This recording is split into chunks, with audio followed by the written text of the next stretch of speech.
নমস্কার, আমি অর্পিতা, আপনাদের লাইফ কোচ। আজ আমি আপনাদের সাথে এমন একটা বিষয় নিয়ে কথা বলবো, যা হয়তো আপনি কাউকে বলতে পারছেন না, কিন্তু ভেতরে ভেতরে আপনাকে শেষ করে দিচ্ছে। সেটা হলো মানসিক অবসাদ বা ডিপ্রেশন। অনেকেই মনে করেন ডিপ্রেশন মানে শুধু মন খারাপ, কিন্তু না। ডিপ্রেশন মানে জীবনের উপর থেকে আগ্রহ হারিয়ে ফেলা। আজ আমরা কথা বলবো কেন এই গভীর অন্ধকার আমাদের গ্রাস করে এবং কিভাবে আপনি আবার হাসতে শুরু করবেন। আপনি কিন্তু একা নন, আমিও আপনার হাত ধরে এই অন্ধকার থেকে বের করে আনব। প্রথমেই আসি, ডিপ্রেশন আর সাধারণ মন খারাপের মধ্যে পার্থক্য কি। প্রথমে আমাদের বুঝতে হবে আমার যেটা হচ্ছে সেটা কি সাময়িক মন খারাপ নাকি ডিপ্রেশন। সাধারণ মন খারাপ কি করে বুঝবেন? কোনো একটা কারণ থাকে, যেমন পরীক্ষা খারাপ হওয়া, ঝগড়া হওয়া, তবে কিছু সময় পর সেটা ঠিক হয়ে যায়। কিন্তু ডিপ্রেশন কোনো কারণ ছাড়াই সারাক্ষণ কান্না পাওয়া, ঘুম না আসা বা অতিরিক্ত ঘুমোনো, প্রিয় খাবার বিষাদ লাগা এবং সবচেয়ে বড় কথা, নিজের প্রতি ঘৃণা আসা।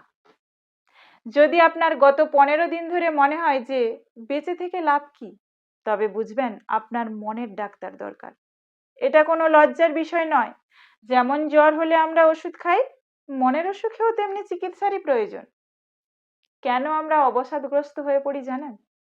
একজন সোল হিলার হিসেবে আমি দেখেছি এর পেছনে কয়েকটা গভীর কারণ থাকে। অপ্রকাশিত কষ্ট। আমরা ছোটবেলা থেকে শিখি কাঁদতে নেই, এই কান্না চেপে রাখাই একসময় বিষ হয়ে দাঁড়ায়। অতীতের ট্রমা, ছোটবেলার কোনো তিক্ত অভিজ্ঞতা বা প্রিয় মানুষকে হারানোর যে শোক, তা আপনি কাটিয়ে উঠতে পারেননি। শারীরিক কারণ, শরীরে হরমোনের ভারসাম্যহীনতা বা সেরোটোনিন কমে যাওয়া।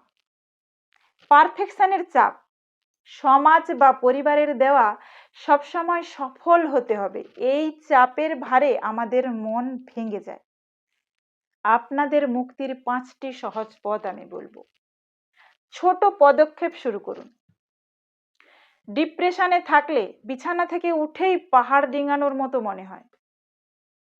আমি আপনাকে বলবো না কাল থেকে জিমে যান, শুধু বলবো আজ বিছানা থেকে উঠে শুধু বিছানাটা গুছিয়ে ফেলুন। কাল 10 মিনিট রোদে দাঁড়ান। এইরকম ছোট্ট ছোট্ট জয়গুলো আপনার আত্মবিশ্বাস ফিরিয়ে আনবে। কথা বলুন। আপনার মনের ভেতর যা জমে আছে তা কোনো বিশ্বস্ত মানুষকে বলুন। যদি কেউ না থাকে তবে একটা কাগজে সবটা লিখে ফেলুন এবং লেখা শেষ হলে কাগজটা ছিঁড়ে ফেলে দিন। আপনার কষ্টগুলোকে বাহিরে বের করা খুব জরুরি। খাবারের উপর নজর দিন। চিনি বা জাঙ্ক ফুড সাময়িক আনন্দ দিলেও পরে মনকে আরো বিষণ্ণ করে। প্রচুর জল খান এবং ফলমূল খান। পেটের স্বাস্থ্য ভালো থাকলে মনের স্বাস্থ্যও ভালো থাকে। ডিজিটাল ডিটক্স হন।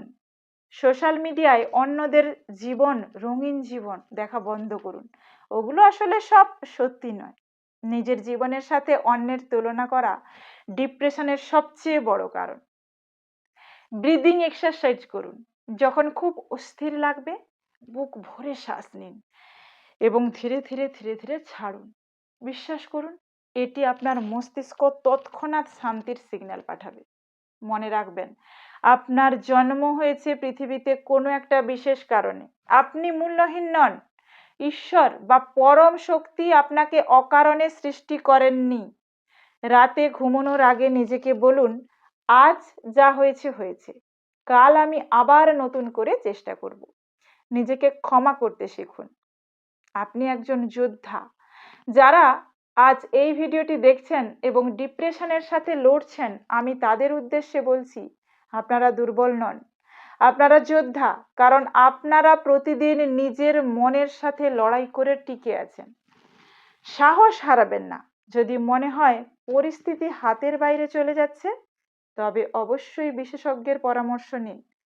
আমি অর্পিতা, সব সময় আপনাদের পাশে আছি। এই ভিডিওটি যদি একজনেরও প্রাণ বাঁচাতে পারে, তবেই আমার পরিশ্রম সার্থক। ভালো থাকুন, সুস্থ থাকুন। মনে রাখবেন, রাত যত গভীর হয় সূর্য ওঠার সময় ততই কাছে আসে। নমস্কার।